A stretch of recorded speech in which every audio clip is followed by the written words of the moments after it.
क्या है? जेवण नंतर पानी नहीं पीने का, 1 तास नंतर या 1.5 तास नंतर पीने का। तत्काल कुछ पीने का है तो ताक या दूध या जूस। अब ये पूछ सकते हैं आप, ताक कभी पीने का, दूध कभी पीने का? ताक हमेशा दोपहर को पीना, दूध हमेशा रात्रि को पीना, और जूस हमेशा सकाळी। सकाळी जेवण नंतर ज्यूस पीने का, दुपारी जेवण नंतर ताक पीने की, रात्रि जेवण नंतर दूध पीने का। आप बोलेंगे ये क्या चक्कर है? सकाळी जूस, दोपहरी ताक और रात्रि को दूध।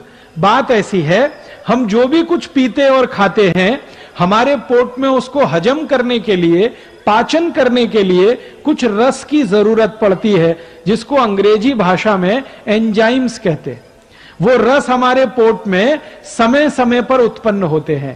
ताक को पचाने के लिए, दही को पचाने के लिए जो रस चाहिए वो दोपहर को ही पोट में आता है ज्यादा। दूध को पचाने के लिए जो पाचक रस की जरूरत है वो सूर्यास्त के बाद ही पोट में पैदा होता है ज्यादा।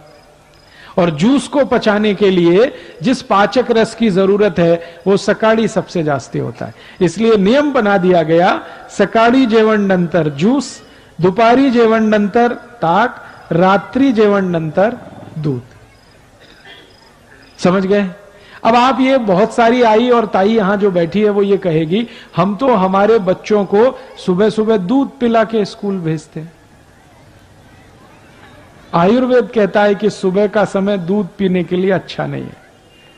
सबसे अच्छा समय दूध पीने का है वो शाम को है। तो आप क्या पिलाएं सुबह सुबह बच्चों को? जूस पिलाइए, संतरे का रस पिलाइए, मौसमी का पिलाइए, द्राक्षी का पिलाइए, टमाटर का पिलाइए, गाजर का पिलाइए। कुछ नहीं है तो नींबू की शिकंजी ही पिला दीजिए, सबसे सस्ता। और जितने दिन ऊस खाने को मिलता है, जितने दिन, 3 महीने 4 महीने, तो सकाळी ऊस का रस जरूर पीने का, नाश्ता नंतर, जेवण नंतर। आप बोलेंगे इसमें क्या है? ये जो ऊस का रस है ये अद्भुत है।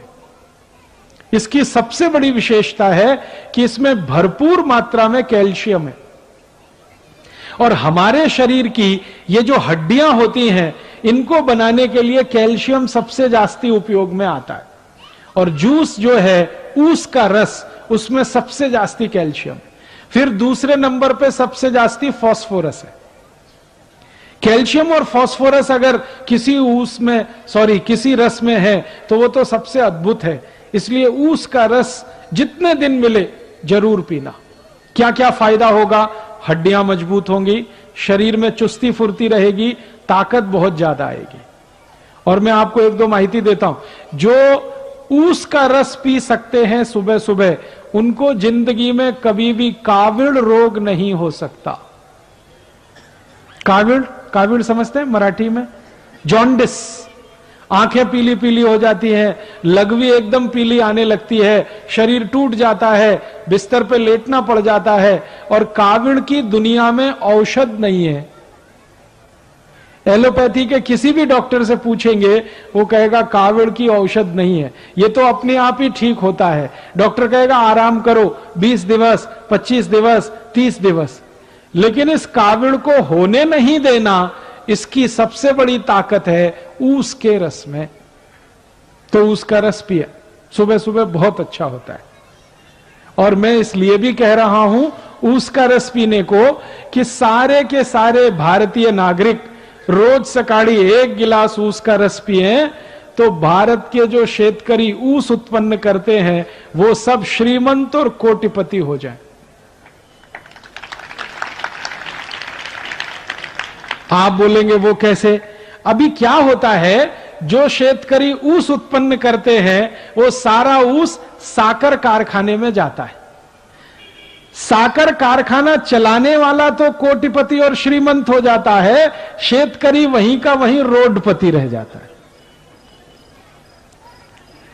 मैंने संपूर्ण भारत का 3 बार प्रवास किया है, उत्तर, दक्षिण, पूरब, पश्चिम। जो भी शेतकरी ऊस उत्पन्न करते हैं सब गरीब हैं, रोडपति हैं। लेकिन उनके ऊस को साखर बनाने वाले जो श्रीमंत हैं और कोटिपति हैं, कारखाने के मालिक, वो सब उद्योगपति है। ये चक्कर क्या है? चक्कर बड़ा सीधा है। ऊस का भाव बहुत कम है, साखर का भाव बहुत जास्ती है। ऊस पैदा करने वाले शेतकरी को भाव कम ही है, लेकिन साखर बनाने वाले श्रीमंत को भाव सबसे जास्ती है।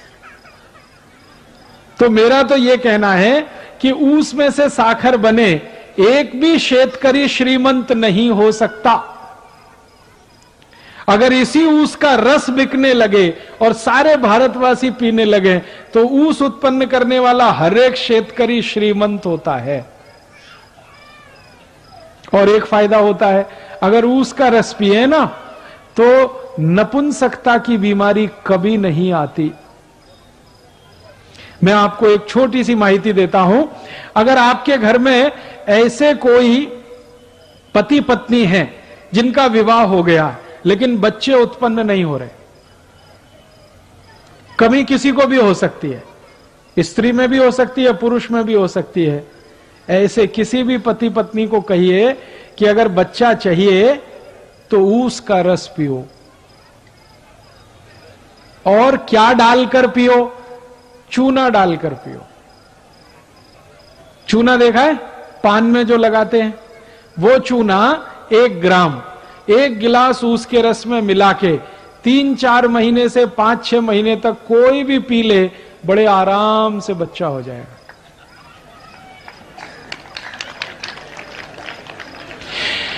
और ऐसी स्थिति में तो सबसे जल्दी बच्चा होगा जब पुरुष के वीर्य में शुक्राणुओं की कमी है और इस कारण से बच्चा नहीं हो रहा है।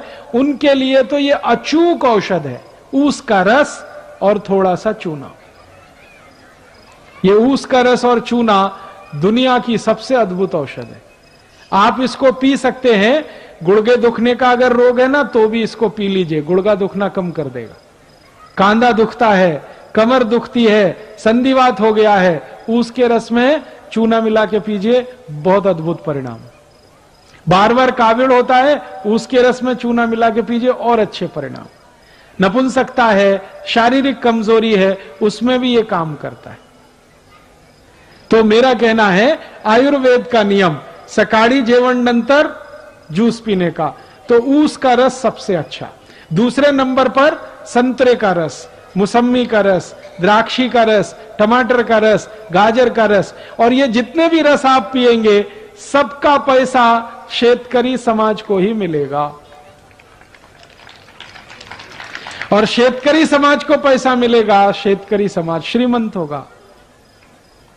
मेरी आपको एक छोटी सी विनंती है, कुछ और रस आते हैं हमारे देश में बोतल में बंद, वो कभी नहीं पीना, वो सब खतरनाक है।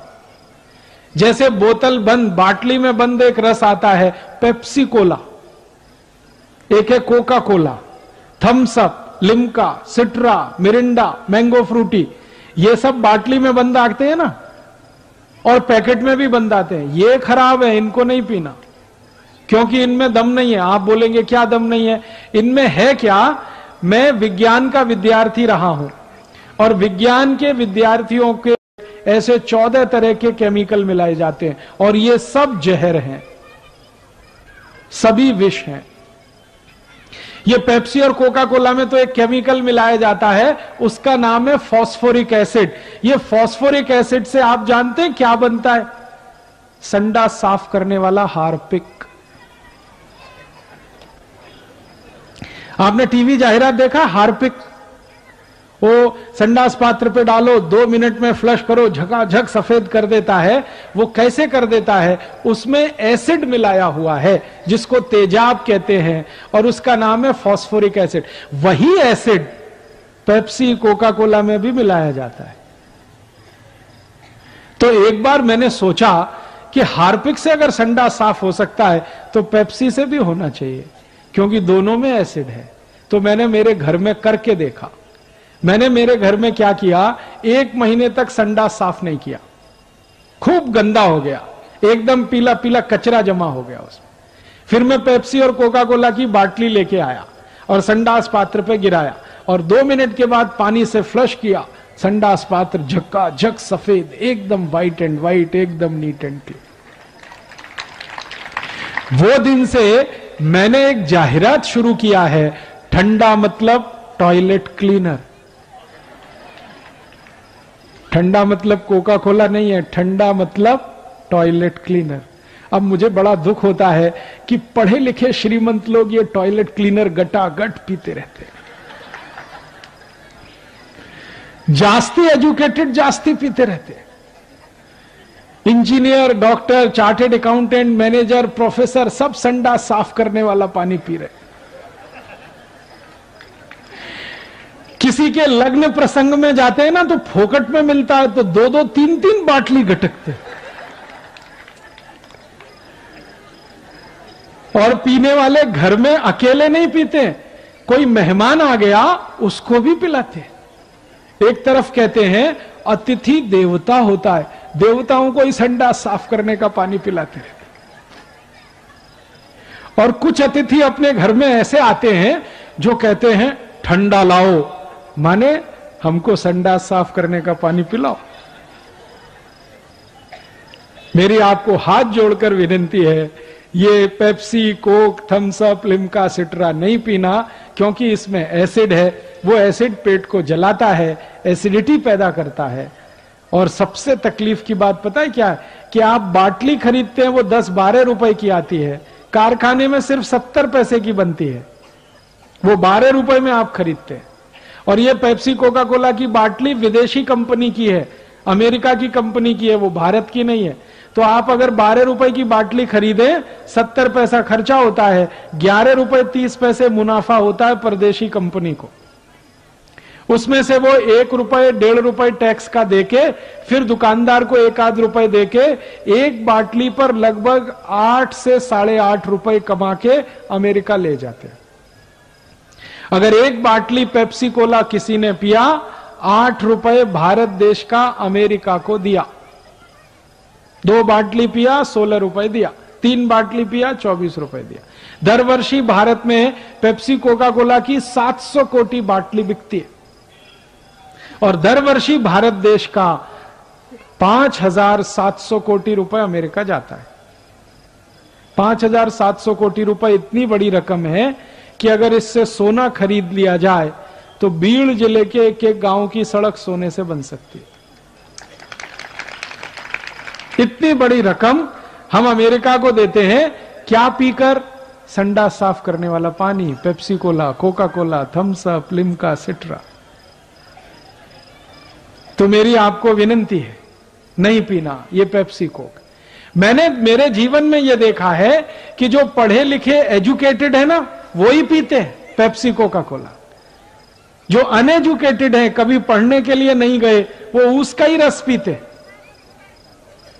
इसका मतलब क्या है? अनएजुकेटेड है इंटेलिजेंट है, और एजुकेटेड है मोस्ट इडियट है। संडा साफ करने का पानी पी रहे हैं, दूसरों को भी पिला रहे हैं, देश का पैसा विदेश में भेज रहे हैं और शेतकरी समाज को गरीब बना रहे हैं। तो आयुर्वेद का नियम जो मैंने बता दिया उसको ध्यान रखना है।